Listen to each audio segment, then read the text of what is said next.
Hello दोस्तों, मैं मोहम्मद अजहरुद्दीन और आपका स्वागत है वेब ट्रेनिंग्स एकेडमी के चैनल पर। आज के इस वीडियो में मैं आपको बताऊंगा कि डिजिटल मार्केटिंग जॉब्स किस तरह से आप हासिल कर सकते हैं, इसका क्या प्लानिंग और किस तरह से इसको जो है आप एग्जीक्यूट करेंगे तो आपको डिजिटल मार्केटिंग का जॉब मार्केट में मिल सकता है। अगर आप हमारे चैनल पर नए हो तो प्लीज आप हमारे चैनल पर इस सब्सक्राइब बटन पर क्लिक कीजिए ताकि हम आपको लेटेस्ट अपडेट्स दे सके और आप हमारे चैनल से जुड़े रह सके। तो चलिए दोस्तों, देखते हैं कि अगर आपको डिजिटल मार्केटिंग इंडस्ट्री में जॉब हासिल करनी है तो आपको किन चीजों को ध्यान में रखना है और किस तरह से आपको उस पर वर्क करना है। तो सबसे पहले मैं खुद की स्टोरी बता दूं कि जिस टाइम पे मैं डिजिटल मार्केटिंग मैंने सीखा है उस टाइम पे 2007 में मैंने फर्स्ट टाइम डिजिटल मार्केटिंग के लिए एक जॉब के लिए अप्लाई किया था, मेरे ऑलमोस्ट इंजीनियरिंग के फाइनल ईयर में। तो जब मैंने अप्लाई किया था उस टाइम पे मैंने ऑनलाइन से सीखा था डिजिटल मार्केटिंग। जो उस टाइम पे डिजिटल मार्केटिंग वर्ड भी यूज नहीं होता था, उसको कहते थे इंटरनेट मार्केटिंग। तो उस टाइम पे जब मैंने कंपनी के लिए अप्लाई किया कि मुझे उन कंपनी को HTML, CSS प्लस SEO और यूट्यूब वगैरह प्रोफेशनल पर्सन चाहिए, तो मैंने पेपर में ऐड देखा और उस कंपनी के लिए अप्लाई कर दिया और मैं जॉब के लिए चला गया और मैंने वहां पर इंटरव्यू भी दे दिया। देने के बाद उन्होंने मुझसे एक्सपेक्टेशन पूछा उस दौर में, तो आप क्या एक्सपेक्ट कर रहे हैं सैलरी। तो उस टाइम पर क्योंकि मैं स्टूडेंट था, अभी फाइनल ईयर में था, तो मैंने कहा कि भाई मुझे 12,000 रुपीज मैं एक्सपेक्ट कर रहा हूँ, अगर आप इतना पे करेंगे तो I will be ready to do a job. And to my surprise the company have give me a job. और आपको मैं एक इंटरेस्टिंग बात बताऊं, जो वहां पर वर्क कर रहे थे मुझसे पहले, वो पर्सन की सैलरी थी 6,000 रुपए और उनका एक्सपीरियंस था 2 से 3 साल। और मैंने जब अप्लाई किया तो मेरे पास एक्सपीरियंस तो कुछ नहीं था कंपनी का, मेरी फर्स्ट जॉब थी, सिर्फ मुझे पर्सनल वर्क करने में एक्सपीरियंस था।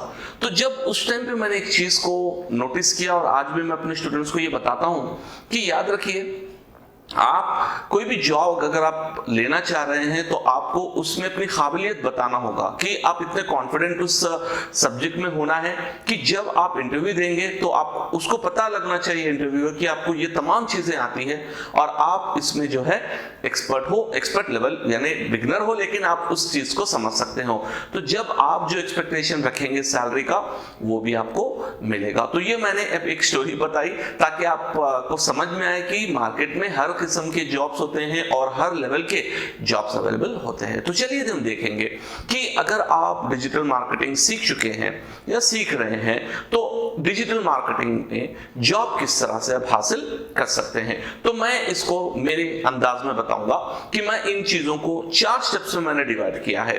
फेज नंबर 1 है लर्निंग, फेज नंबर 2 है इंप्लीमेंटिंग, फेज नंबर 3 है प्रिपेयरिंग एंड फेज नंबर 4 है सर्चिंग एंड अप्लाइंग।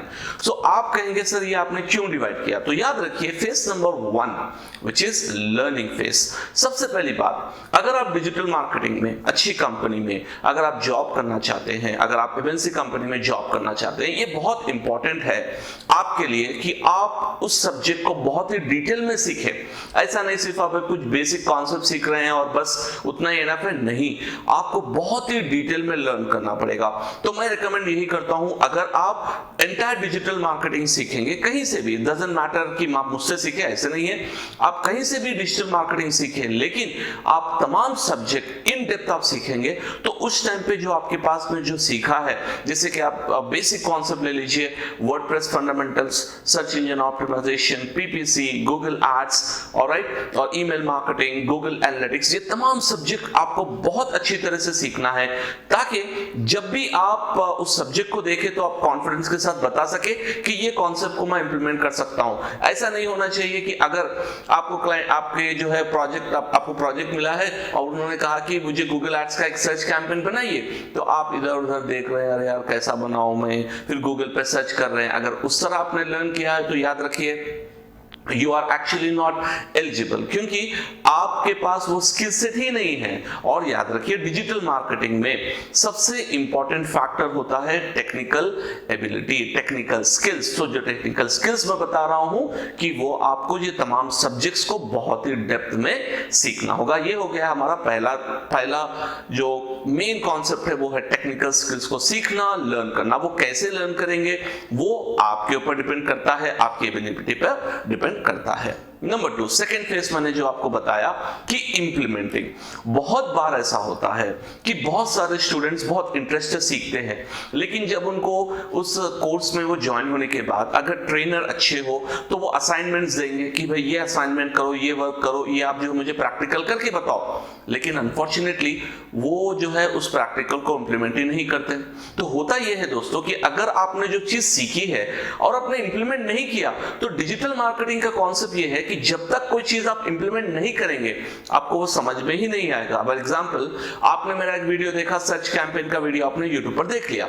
अगर आप जिस वक्त तक गूगल एड्स पर जाकर उसको स्टेप बाय स्टेप नहीं करेंगे, आपको वो दिमाग में नहीं बैठेगा, वो आप प्रैक्टिकली करने का कॉन्फिडेंस नहीं ला पाएंगे। तो इंप्लीमेंटिंग फेज में ये इंपॉर्टेंट है कि जहां पर भी आप ये सीख रहे हैं, अगर आपका खुद का ब्लॉग है तो बहुत ही बेहतरीन, आपकी खुद की वेबसाइट है तो बहुत ही अच्छी बात है, उस पर आप प्रैक्टिस कर सकते हैं। या आप किसी और के लिए अगर इंटर्न्स अगर अवेलेबल हो, इंटर्नशिप अगर आपके एकेडमी में अवेलेबल हो, या कहीं थर्ड पार्टी आपके फ्रेंड है, आपके फैमिली है, किसी का वेबसाइट आप लीजिए। देखिए इनिशियल में आपको बहुत जुस्तजू करनी पड़ती है, कोई भी आपको जो है लाते आपको एक 10,000 रुपए आपको नहीं दे देंगे या 1 लाख रुपए का प्रोजेक्ट आपको नहीं दे देंगे। तो इनिशियल बहुत जुस्तजू करनी पड़ती है। तो इंप्लीमेंटिंग फेज में आपका गोल ये होना है कि जो आपने सीखा है उसको आप इंप्लीमेंट कर पा रहे हैं या नहीं कर पा रहे हैं। अगर नहीं कर पा रहे हैं तो आप राइट मेंटर से डिस्कस करके उसको डाउट्स को क्लैरिफाई भी करना होगा। ये है दूसरा फेज। तीसरा फेज है प्रिपरेशन। अब होता यह है बहुत टाइम पर दो क्वालिटीज होते हैं। बाद लोग बहुत ही ओवर कॉन्फिडेंट होते हैं कि मुझे सब कुछ आता है, और बाद लोग जो ना बिल्कुल ही कॉन्फिडेंस ही नहीं होता है कि उनको आता है, लेकिन वो इतना जो है कॉन्फिडेंस उनका वीक होता है कि भाई वो उनको ये इंटरव्यू देने में भी डरते हैं। तो यहाँ पर थर्ड फेज का प्रिपरेशन का मतलब होता है कि आप जब ये सब्जेक्ट को सीखे हैं और इंप्लीमेंट कर चुके हैं, तो अब आपको प्रिपेयर करना है इंटरव्यू के लिए। आप कहेंगे सर इंटरव्यू में कैसे प्रिपेयर करूं मैं? बहुत ही सिंपल कॉन्सेप्ट है। इंटरव्यू को फिर अब डिवाइड होता है डिफरेंट कंपनीज में। जनरली होता है सॉफ्ट स्किल्स, जो आपकी इंग्लिश स्पीकिंग एबिलिटी है, आपका कम्युनिकेशन एबिलिटी है, ये एक ऑप्शन होता है। इसी के साथ साथ अब इसमें आपको थोड़े बेसिक क्वेश्चंस होते हैं जो एचआर के कोई भी इंटरव्यू पूछता है, टेल मी अबाउट योरसेल्फ, है ना। आपको एक सिंपल सा 1 से 2 मिनट या 3 मिनट का इंट्रोडक्शन बनाना है आपके बारे में। ये नहीं कि आप जो ना अपने फ्रेंड्स के बारे में बता रहे हैं किसी और, नहीं, आपके बारे में कि आप शॉर्ट में बताइए कि आप कौन है, tell me about yourself, right. आप अगर उसके बाद आप देखिए इसी के साथ वो बाद में पूछेंगे आपके फैमिली के बारे में, तो उतना ज्यादा नहीं पूछते हैं, पर्सनल क्वेश्चन नहीं होते हैं। अगर पूछे तो उसके लिए भी आपको प्रिपेयर होना है। इसके साथ साथ वो आपसे पूछेंगे what are your strengths, what are your weaknesses, ये भी आपको जो है डिस्कस बताना है उनको। प्रॉपरली प्रिपेयर होने के बाद how would you see yourself in next 5 years, ये पूरे सॉफ्ट स्किल्स है दोस्तों। ये पूरा प्रिपेयर होना पड़ता है। ऐसा नहीं है कि बस आप रातों रात उठ गए और आप इंटरव्यू में बैठ गए तो आपको आ जाएगा, नहीं, आपको बिल्कुल इसको प्रिपेयर करने की जरूरत होती है।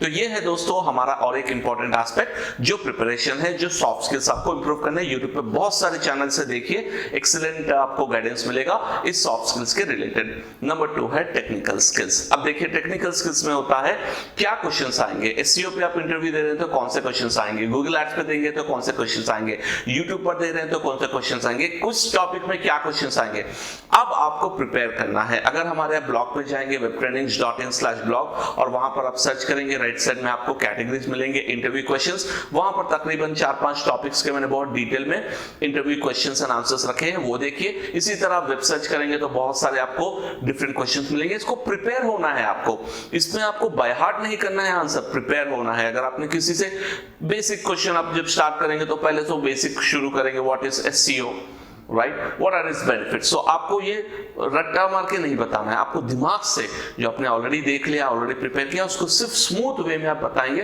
तो इंटरव्यूअर को कॉन्फिडेंट आए कि हाँ, इस पर्सन को ये सब्जेक्ट बिल्कुल अच्छी तरीके से आता है। तो ये हो गया है आपका थर्ड ऑप्शन, प्रिपरेशन। तो पहले देख लीजिए, लर्निंग, इंप्लीमेंटिंग, प्रिपेयरिंग, ये तीन चीज होने के बाद में अब आता है बहुत ही इंपॉर्टेंट चीज। देखिए, हम लोग समझते हैं कि अगर मुझे सब्जेक्ट आए तो मुझे कंपनी खुद बुलाकर मुझे जॉब देगी। देखिए, ऐसा हर एक जो ना नहीं होता है। वो इसलिए क्योंकि यहाँ पर इंडिया में अपने पास मैन पावर बहुत ज्यादा है, टैलेंटेड पीपल बहुत ज्यादा है। तो यहाँ पर हमें क्या होता है कि आप टैलेंटेड हो, लेकिन आपको ये करना पड़ता है कि आपको जॉब के लिए जो है सर्च कर कर आपको अच्छे से जॉब के लिए अप्लाई करना पड़ता है। ऐसा नहीं कि भाई आपको जॉब आकर आपके जो है झोले में गिर जाएगी, ऐसा नहीं होगा, है ना। तो आप किस तरह से सर्च करेंगे, मैं आपको इसका सिंपल लॉजिक बताता हूं। कोई भी सिटी में आप हो तो सबसे पहले आप इस तरह की क्वेरीज टाइप कीजिए, top digital marketing agencies in your city, in Hyderabad, in Mumbai, in Bangalore, in Chennai, whatever is the requirement. अब वहां पर सर्च कीजिए। करने के बाद में वहां से अब स्टार्ट करिए जो टॉप पर है। देखिए, याद रखिए हमेशा जो भी एजेंसी टॉप पर होती है उनको बहुत ज्यादा प्रोजेक्ट्स मिलते हैं ऑनलाइन से, क्योंकि बहुत सारे कस्टमर्स उन्हीं के पास जाते हैं क्योंकि वो टॉप पर है।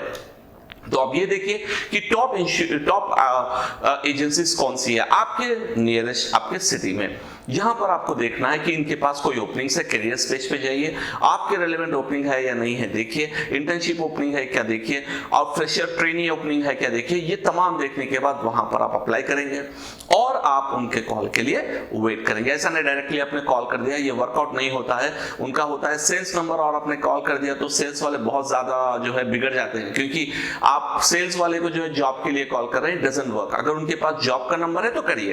तो ये एक बेस्ट मेथड है सर्चिंग करने के लिए, जो आप नियरेस्ट और आपके सिटी के अंदर ही आप जो है कर सकते हैं। नंबर 2, सेकंड आपका जो सोर्स है वो बेहतरीन सोर्स है, वो है लिंक्डइन। आप लिंक्डइन पर जाइए। अभी बहुत अमेजिंग पार्ट ये है, लास्ट 1.5 ईयर से बहुत सारे कंपनीज रिमोट एम्प्लॉयज को जो है हायर कर रहे हैं रिमोटली। वो कंपनी होती है कनाडा में, वो कंपनी होती है यूएस में, वो कंपनी कहीं पर भी होती है, लेकिन वो कहीं से भी रिमोट वर्क के लिए हायर कर रहे हैं। हाँ, इसमें एक कंडीशन ये होता है कि वो बहुत सारे रिमोट वर्क जो है एक्सपीरियंस वालों के लिए होते हैं। अगर आप एज ए फ्रेशर करना चाह रहे हैं तो सबसे पहले आपको देखना है इंटर्न्स पोजीशन है या नहीं है, या एकदम फ्रेशर पोजीशन है या नहीं है। अगर इस तरह हो तो आपको उन कंपनीज के लिए प्रॉपर समरी के साथ कि आप क्या है, आपका जो रिज्यूमे जो आपने बनाया, जो प्रोफाइल बनाया है लिंक्डइन अच्छे से बनाकर आपकी प्रॉपर फोटोग्राफ के साथ अगर आप उनको भेजेंगे तो डेफिनेटली आपको रिस्पॉन्स आएगा। तो लिंक्डइन एक हमारा सेकंड सोर्स। नंबर 3 है Indeed.com। Indeed.com पर भी जो है बहुत सारे एजेंसीज अपने जॉब पोस्ट रखते हैं, उसमें भी आप रेलेवेंट जो लेटेस्ट है उन पर अप्लाई कीजिए। ये भी हमारे एक सर्चिंग सोर्स में रहेगा। उसके बाद चौथे पर आता है आपका Naukri.com, जो one of the biggest job portal in India है।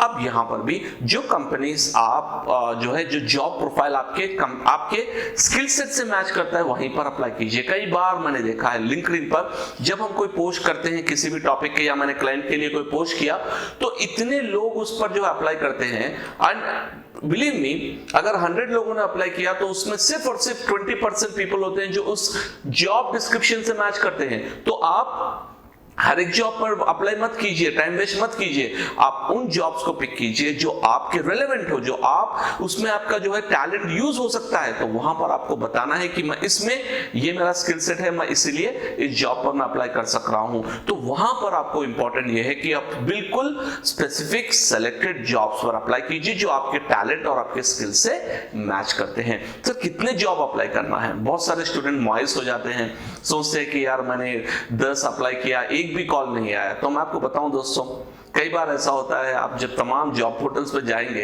हो सकता है आप 100 जॉब्स के लिए अप्लाई करेंगे, क्योंकि एक्चुअल में जो HR और सेलेक्ट जो शॉर्टलिस्ट करते हैं रेज्यूमे, हर रेज्यूम को शॉर्टलिस्ट नहीं करते हैं। तो होता यह है कि अगर मैंने 100 जगह पर अप्लाई किया अच्छे मेरे रिलेवेंट कंपनीज में, मैक्सिमम आपको कम से कम 10 जो है आपको कॉल्स आएंगे या मेल्स आएंगे कि भाई हमने आपका रिज्यूम शॉर्टलिस्ट किया है इंटरव्यू के लिए। तो यहां पर याद रखिए, जब आप सर्च कर चुके हैं और आप अप्लाई कर चुके हैं, तो इसी के साथ साथ जो आपने प्रिपेयर किया था इंटरव्यू के लिए जो आपने प्रिपेयर किया था प्रैक्टिकल इंप्लीमेंटेशन का, इन तमाम को आपको रिवाइज करके बहुत ही अच्छी तरीके से इंटरव्यू देना है, because your first impression is the best impression. अगर आपका इंटरव्यूअर आपसे इनिशियल में अगर वो अट्रैक्ट ना हो, अगर वो कन्विंस ना हो, तो बेसिकली वो लाइट लेकर इंटरव्यू लेगा, उसके बाद आपको जो है रिजेक्ट कर देगा। तो आपको पहले इंप्रेशन में उनको साबित करना है कि आपको ये स्किल सेट बहुत ही अच्छी तरीके से आता है। तो ये है दोस्तों बहुत ही इंपॉर्टेंट पॉइंट, जो 4 चीजों को मैंने अपने हिसाब से बनाया है, मेरे एक्सपीरियंस से मैंने बनाया है, जो इसको अगर आप फॉलो करेंगे तो डेफिनेटली, अब जब मैं भी हायर करता हूं तो मेरा भी यही प्रोसीजर होता है। जब हम लिंक्डइन पर पोस्ट करते हैं या नौकरी पर हम पेड पोस्ट करते हैं, तो अगर हम एक जॉब पोस्ट करेंगे तो 200 रेज्यूम से ज्यादा आएंगे हमें।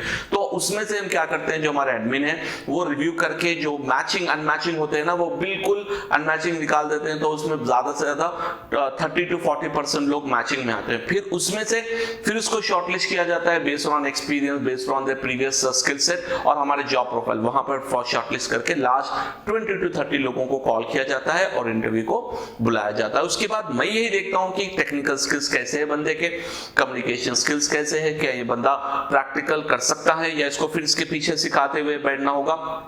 ये तमाम चीजों को देखकर हम जॉब देते हैं। तो ये चीजें आपको भी जहन में रखनी है। आप सोचिए कंपनी के पॉइंट ऑफ व्यू से कि वो आपको हायर कर रहे हैं ताकि आप उनके काम को आसान कर सके। तो ये पॉइंट ऑफ व्यू आपको हमेशा जहन में रखना है। उम्मीद है दोस्तों आपको ये वीडियो पसंद आया। अगर आपको वीडियो पसंद आया तो प्लीज आप हमारे इस वीडियो पर लाइक कीजिए, शेयर कीजिए और हमारे चैनल को सब्सक्राइब कीजिए। Thank you very much.